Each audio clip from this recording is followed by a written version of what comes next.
ಮೀಸಲಿಡಲಾಗಿದೆ. ರೈಲ್ವೆ ಇಲಾಖೆ ಪ್ರಾಯಶಃ ಕಳೆದ ಸಾಲಿನಲ್ಲಿ ರೈಲ್ವೆ ಇಲಾಖೆಗೆ ರಾಷ್ಟ್ರದ ಪ್ರಧಾನಮಂತ್ರಿಗಳು 2,62,000 ಕೋಟಿ ರೂಪಾಯಿಯನ್ನು ನೀಡಲಾಗಿದ್ದು, ಈ ವರ್ಷ ಈ ಬಡ್ಜೆಟ್ನಲ್ಲಿ 2,65,000 ಕೋಟಿ ರೂಪಾಯಿಗಳನ್ನು ಮೀಸಲಿಡಿಸಲಾಗಿದೆ. ಪ್ರಯಾಣಿಕರ ಸೌಲಭ್ಯಕ್ಕಾಗಿ 12,000 ಕೋಟಿ ರೂಪಾಯಿಗಳನ್ನು ಈ ಸಾರಿ ಹೋದ ಸಾರಿ 15,000 ಕೋಟಿ ಇಟ್ಟಿದ್ದರು, ಈ ಸಾರಿ 12,000 ಕೋಟಿ ಇದೆ. ಹೋದ ಸಾರಿ ಇದು ಇನ್ನೂ ಕೂಡ ಖರ್ಚಾಗಬೇಕಾಗಿರೋದ್ರಿಂದ ಅದನ್ನು ಮಿತಿಗೊಳಿಸಿದ್ದಾರೆ. ಸುರಕ್ಷತೆಗೋಸ್ಕರವಾಗಿ ಹೋದ ಸಾರಿ 1,14,000 ಕೋಟಿ ರೂಪಾಯಿಗಳನ್ನು ಇಟ್ಟಿದ್ದರು. ಈ ಸಾರಿ ಅದನ್ನು 1,16,500 ಕೋಟಿ ರೂಪಾಯಿಗಳನ್ನು ಸುರಕ್ಷತೆಗಾಗಿ ಇಟ್ಟಿದ್ದಾರೆ. ರೈಲ್ವೆ ಸುರಕ್ಷತೆಗೆ ಕವಚ್ 4 ಯೋಜನೆಯನ್ನು ಜಾರಿಗೊಳಿಸಲಾಗಿದೆ. ಈ ಬಗ್ಗೆ ಪ್ರಾಯೋಗಿಕವಾಗಿ ಅದನ್ನು ಟೆಸ್ಟ್ ಮಾಡಲಾಗಿ ಕವಚವು ದೇಶೀಯ ತಂತ್ರಜ್ಞಾನ ಆಧಾರಿತ ಪರೀಕ್ಷೆಯಲ್ಲಿ ಯಶಸ್ವಿಯಾಗಿದೆ.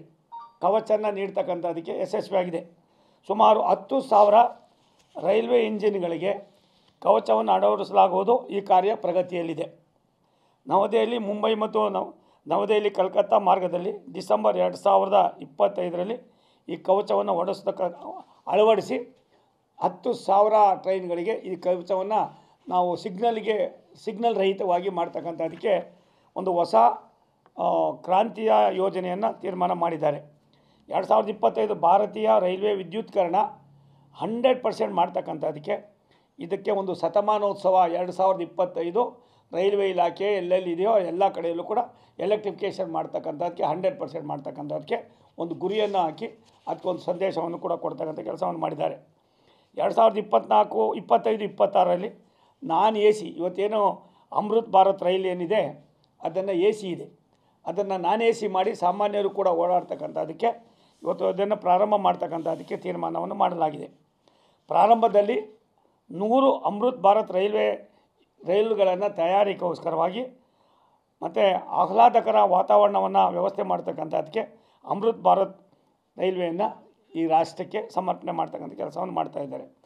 ಮುಂದಿನ 4 ವರ್ಷದಲ್ಲಿ 1,300ಕ್ಕೂ ಹೆಚ್ಚು ರೈಲ್ವೆ ನಿಲ್ದಾಣಗಳನ್ನು ಅಭಿವೃದ್ಧಿಪಡಿಸ್ತಕ್ಕಂಥ ಕೆಲಸವನ್ನು ಮುಗಿಸ್ತಕ್ಕಂಥದ್ದು ಕೂಡ ಹಣವನ್ನು ಮೀಸಲಾಗಿಡಿದೆ. ವಂದೇ ಭಾರತ್ ಸ್ಲೀಪರ್ ಕೋಚು ಪರೀಕ್ಷಾರ್ಥವಾಗಿ ನಡೀತಾ ಇದೆ. 50 ವಂದೇ ಭಾರತ್ ಸ್ಲೀಪರ್ ಟ್ರೈನನ್ನು 50 ವಂದೇ ಭಾರತ್